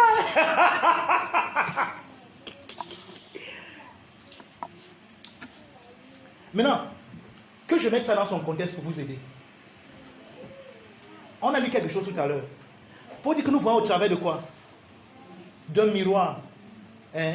On ne voit pas encore face à face. Vous comprenez? Je ne sais pas, ce que vous dites, je ne sais pas comment vous allez prendre ça, mais prenez ça comme vous voulez. Mais ça rejoint ce que j'étais en train de vous dire. Il y a des choses que Paul ne nous a pas dites. Vous savez pourquoi? Parce que ce qu'il nous a dit, il le voyait à travers le miroir. Il ne nous a pas donné ce qu'il a vu face à face. Donc il y a une révélation du face à face qui doit être manifestée. C'est cette révélation qui va nous donner, qui va enlever la foi de l'équation, qui va nous donner d'être face à face avec ce que nous avions avant cru. Et Paul ne nous a pas donné ça. Parce que lui-même, il dit que quand j'étais un enfant, je parlais comme un enfant. Donc ce que Paul nous a donné, c'est ce qui était capable, ce qu'on était capable de le suivre en tant que des enfants. Mais le face à face, il ne nous a pas donné ça. Mais cette génération va dévoiler le face à face. Amen. Donc, je suis désolé de vous le dire, ça peut vous choquer. Il y a des gens qui vont aller au-delà là où Paul est parti. Paul a posé les fondements, il le dit lui-même. J'ai posé les fondements comme un sage architecte. Mais il y a des gens qui bâtissent dessus.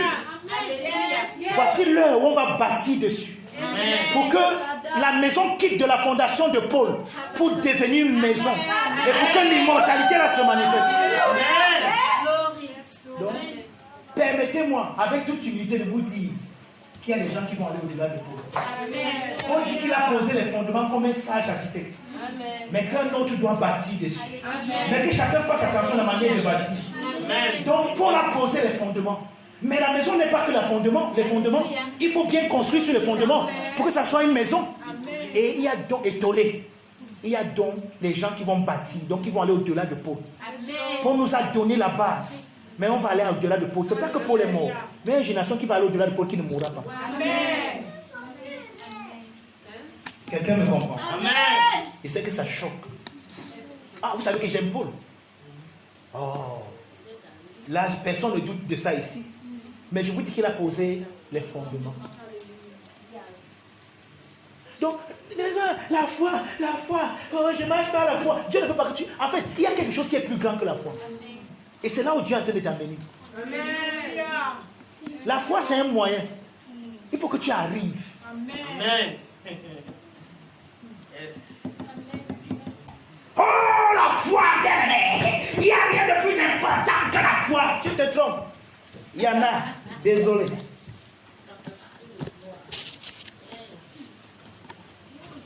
Ok. Deuxième chose qu'on voit dans cette interlude, chapitre 11, verset 1 à 14, c'est les deux témoins. Et je n'ai pas le temps ce matin de parler des deux témoins.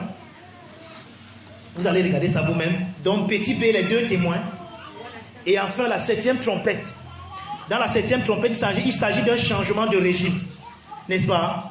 Et il y a le verset le plus important du livre de l'Apocalypse dans la 7e trompette. Et je vais le lire et je vais m'arrêter là ce matin. La 7e trompette, c'est un changement de régime.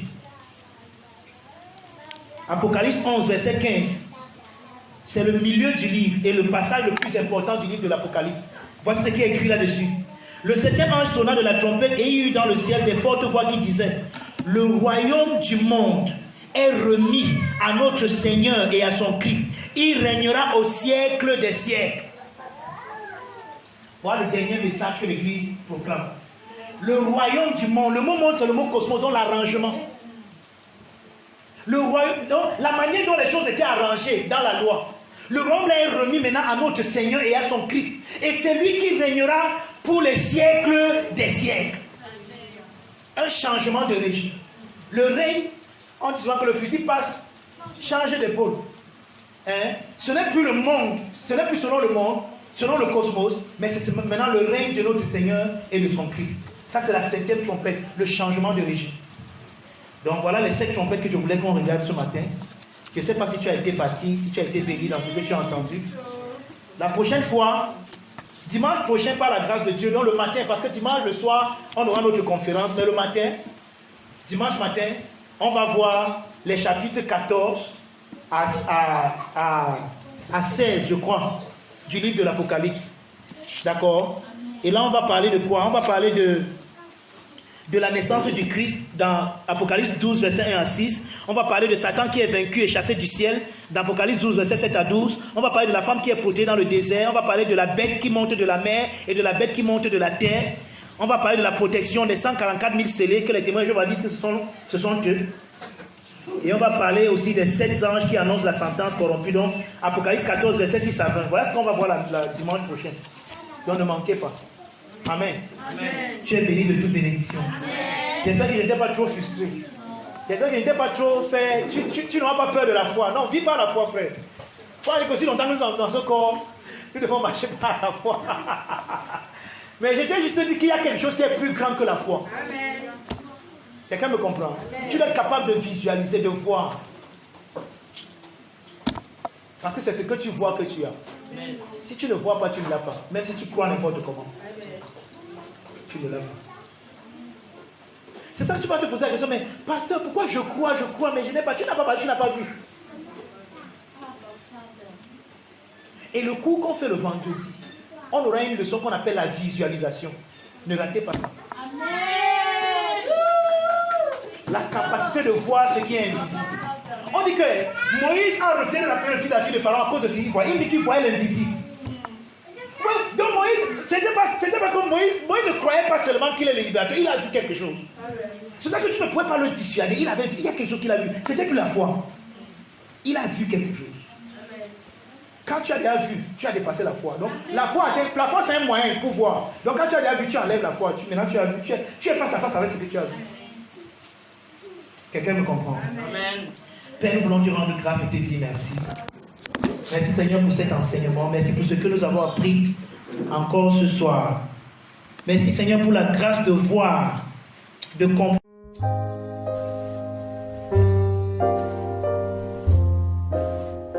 Cet extrait vous a été présenté par les amis et partenaires du Finish Work of Christ Ministries, le centre de Christ, situé en face du lycée de Bonasama à Bonabéry. Rejoignez-nous les mercredis, vendredis et dimanches à 17h30 au Finish Work of Christ Ministries, nous dévoilons Christ comme étant vous en vrai.